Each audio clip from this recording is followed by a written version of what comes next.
Al kızım, bugün sağan kurt Қазақ халқының ұлттық тағамын таныстырамын. Құрт түйе сүтінен жасалынады, сиыр сүтінен және ешкі сүтінен жасалынады. Құртты ұзақ сақтап кептіріп жеуге өте ыңғайлы, қазақ халқының ұлттық тағамына жатады. Қызым, мынау шұбат, бұл түйенің сүтінен жасалады.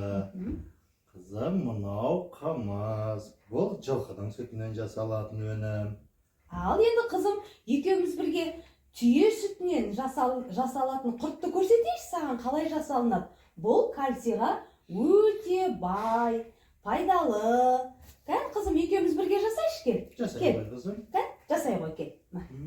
Бірге жасай. Дәмі қондай, дәмді, тәтті және пайдалы. Бұны ең бірінші айран қылып үйітіп, оның массасын қойытылған күйде үйітіп жасайды. Жаса, қатты қыс. Ой, менің қызым қандай шебер еді, қатты қыса ғой, міне осылай жасалынады.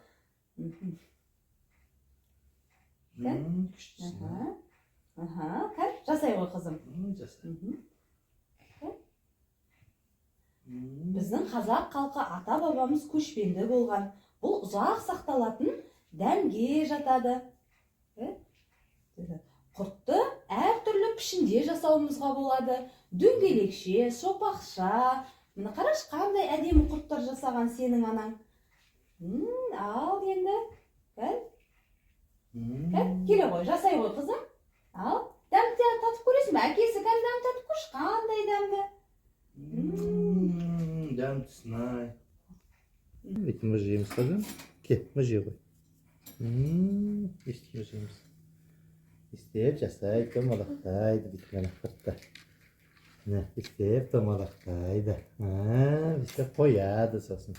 Қызым, көрдің бе?